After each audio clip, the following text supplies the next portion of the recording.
ಚಿನ್ನಸ್ವಾಮಿ ಕ್ರೀಡಾಂಗಣದಲ್ಲಿ ನಡೆದ ಕಾಲ್ತುಳಿತ ಪ್ರಕರಣದ ಸಂಬಂಧ ರಾಜ್ಯ ಸರ್ಕಾರದ ವೈಫಲ್ಯತೆ ಖಂಡಿಸಿ ಹಾಗೂ ಸಿಎಂ ಉಪಮುಖ್ಯಮಂತ್ರಿ ಹಾಗೂ ಗೃಹ ಮಂತ್ರಿ ರಾಜೀನಾಮೆ ನೀಡುವಂತೆ ಒತ್ತಾಯಿಸಿ ಮಳವಳ್ಳಿ ಬಿಜೆಪಿ ಕಾರ್ಯಕರ್ತರು ಮಳವಳ್ಳಿ ಕೆಎಸ್ಆರ್ಟಿಸಿ ಬಸ್ ನಿಲ್ದಾಣದ ಮುಂಭಾಗ ಪ್ರತಿಭಟನೆ ನಡೆಸಿದರು.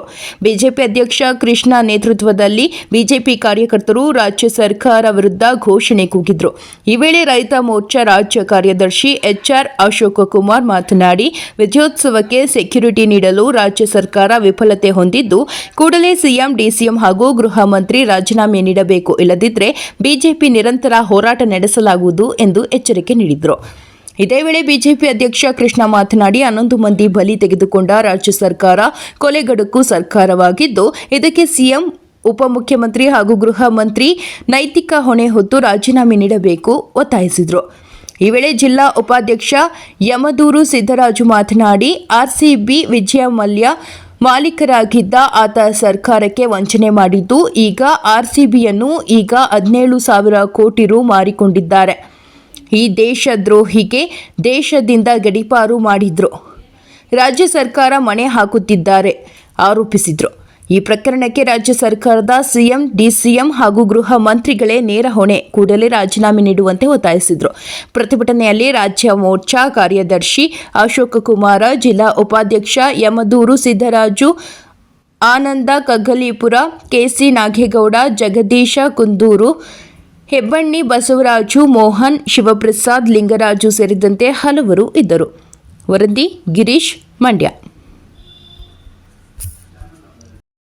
ಏನು ಆರ್ಸಿಬಿ ವಿಜಯೋತ್ಸವ ಸಂದರ್ಭದಲ್ಲಿ ಆ ಯುವಕರು ಮರಣ ಹೊಂದರು. ಅದರ ವಿರುದ್ಧವಾಗಿ ನಮ್ಮ ಮಂಡ್ಯ ಜಿಲ್ಲೆ ವತಿಯಿಂದ ಮತ್ತು ನಮ್ಮ ಮಳವಳ್ಳಿ ತಾಲೂಕು ಬಿಜೆಪಿ ಘಟಕದ ವತಿಯಿಂದ ಎಲ್ಲ ಕಡೆಯಲ್ಲೂ ಕೂಡ ಪ್ರತಿಭಟನೆ ನಡೀತಾ ಇದೆ. ನಿನ್ನೆ ಪಾಂಡುಪುರದಲ್ಲಿ ಪ್ರತಿಭಟನೆ ಆಗಿದೆ, ಮದ್ದೂರಿನಲ್ಲಿ ಪ್ರತಿಭಟನೆ ಆಗಿದೆ. ಇವತ್ತು ಬೆಂಗಳೂರಿನಲ್ಲಿ ದೊಡ್ಡ ಪ್ರಮಾಣದಲ್ಲಿ ಪ್ರತಿಭಟನೆಯನ್ನು ಮಾಡ್ತಾ ಇದ್ದಾರೆ. ಏನು ನಮ್ಮ ರಾಜ್ಯಾಧ್ಯಕ್ಷ ಆಗಿರ್ತಕ್ಕಂಥ ವಿಜೇಂದ್ರವರ ನೇತೃತ್ವದಲ್ಲಿ ಮತ್ತು ನಮ್ಮ ವಿರೋಧ ಪಕ್ಷದ ನಾಯಕರಾಗಿರ್ತಕ್ಕಂಥ ಆರ್ ಅಶೋಕನವರ ನೇತೃತ್ವದಲ್ಲಿ ನಿರ್ವಾದಿ ನಾರಾಯಣಸ್ವಾಮಿ ಅವರು, ಡಾಕ್ಟರ್ ಅಶ್ವತ್ಥನಾರಾಯಣ ಅವರು ಅವರೆಲ್ಲರೂ ಇವತ್ತು ಭಾಗಿಯಾಗಿ ನಮ್ಮ ಫ್ರೀಡಂ ಪಾರ್ಕಲ್ಲಿ ದೊಡ್ಡ ಪ್ರಮಾಣದಲ್ಲಿ ಪ್ರತಿಭಟನೆಯನ್ನು ಮಾಡ್ತಾ ಇದ್ದಾರೆ. ಈಗ ನಾವು ಏನು ಒತ್ತಾಯ ಮಾಡ್ತಿದ್ದೀವಿ ಅಂದರೆ, ಮಾನ್ಯ ಮುಖ್ಯಮಂತ್ರಿಗಳು ಮತ್ತು ಮಾನ್ಯ ಉಪಮುಖ್ಯಮಂತ್ರಿಗಳು ಹಾಗೂ ಡಾಕ್ಟರ್ ಜಿ ಪರಮೇಶ್ವರ್ ಅವರು ಕೂಡಲೇ ರಾಜೀನಾಮೆಯನ್ನು ಕೊಡಬೇಕು. ಯಾಕೆಂತೇಳಿದರೆ ಅವರ ತಪ್ಪನ್ನು ಮುಚ್ಚಿಕೊಳ್ಳೋ ಸಲುವಾಗಿ 5 ಪೊಲೀಸ್ ಅಧಿಕಾರಿಗಳನ್ನು ಅವರು ಅಮಾನತು ಮಾಡಿದ್ದಾರೆ. ಅವರು ಉತ್ತಮವಾಗಿ ಕೆಲಸ ಮಾಡ್ತಾಯಿದ್ರು.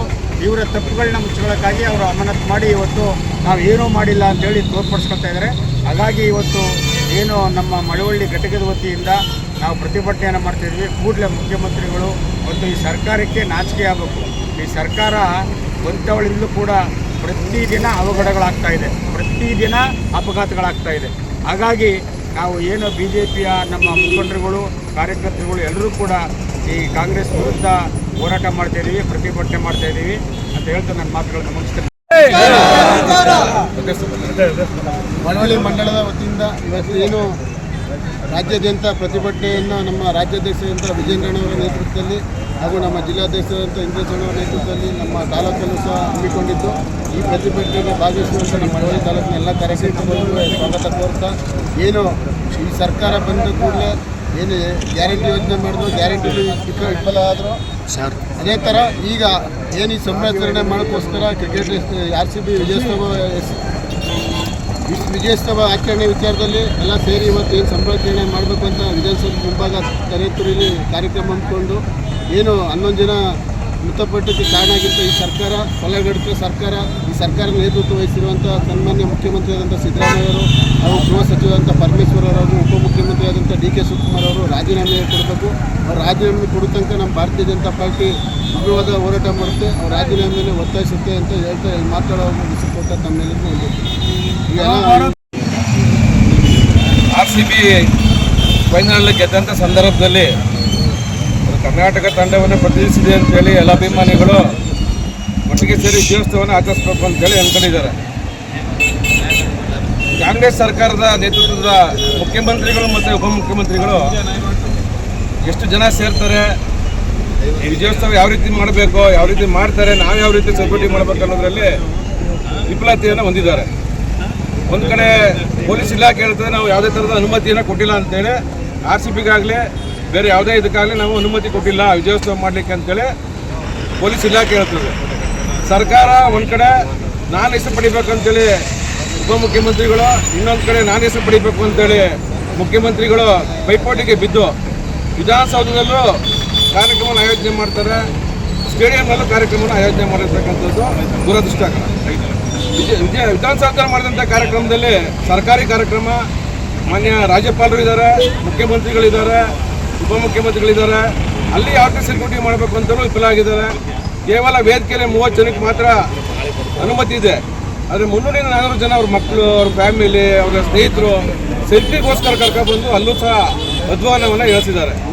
ಅದೇ ರೀತಿ ಇಲ್ಲಿ ತುರ್ತಿಗೆ ಒಳಗಾಗಿದ್ದಾರೆ. ಬೆಳಗ್ಗೆಯಿಂದ ಜನ ಕಾಯ್ತಾ ಇದ್ದಾರೆ, ಸ್ಟೇಡಿಯಂ ಒಳಗಡೆ ಬಿಟ್ಟಿಲ್ಲ, ಅವರ ಹೊರಗಡೆಯಿಂದ ಹೋಗ್ರಪ್ಪ ಅಂತ ಕಳಿಸಿಲ್ಲ.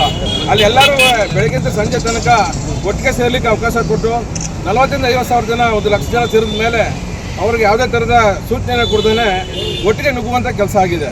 ಆ ಒಟ್ಟಿಗೆ ನುಗ್ಗುವಂಥ ಸಂದರ್ಭದಲ್ಲಿ ಕಾಲ್ತುಳಿತವಾಗಿ ಸುಮಾರು 106 ಜನ ಅಂಗವಿಕಲರಾಗಿದ್ದಾರೆ, 11 ಜನ ಪ್ರಾಣವನ್ನು ತೆತ್ತಿದ್ದಾರೆ. ಅವರಿಗೆ ಸರ್ಕಾರವೇ ನೇರ ಹೊಣೆ. ಅದಾದರೂ ಸಹ ಮುಖ್ಯಮಂತ್ರಿಗಳು, ಉಪಮುಖ್ಯಮಂತ್ರಿಗಳು ಅದೇ ಸ್ಟೇಡಿಯಂಗೆ ಹೋಗಿ ಕಪ್ಪನ್ನು ಎತ್ತಿ ಹಿಡಿದು ಫೋಟೋವನ್ನು ತೆಗೆದುಕೊಳ್ಳುವಂಥ ಕೆಲಸವನ್ನು ಮಾಡಿದ್ದಾರೆ. ಇದು ಅಕ್ಷಮ್ಯ ಅಪರಾಧ. ಈ ಕೂಡಲೇ ಎಲ್ಲರ ಹೊಣೆಯನ್ನು ರಾಜ್ಯದ ಮುಖ್ಯಮಂತ್ರಿಗಳು, ಉಪಮುಖ್ಯಮಂತ್ರಿಗಳು ಮತ್ತು ಹೋಮ್ ಮಿನಿಸ್ಟರ್ ತೆಗೆದುಕೊಂಡು ಅವ್ರು ರಾಜೀನಾಮೆ ಕೊಡಬೇಕು ಅಂತೇಳಿ ಈ ಕೂಡಲೇ ಆಗ್ರಹ ಮಾಡ್ತೇವೆ. ಈ ರಾಜೀನಾಮೆ ಕೊಡಲಿಲ್ಲ ಅಂತ ಇನ್ನೂ ಉಗ್ರ ರೂಪದ ಹೋರಾಟಗಳನ್ನು ನಾವು ಮಾಡಬೇಕಾಗುತ್ತೆ ಅಂತೇಳಿ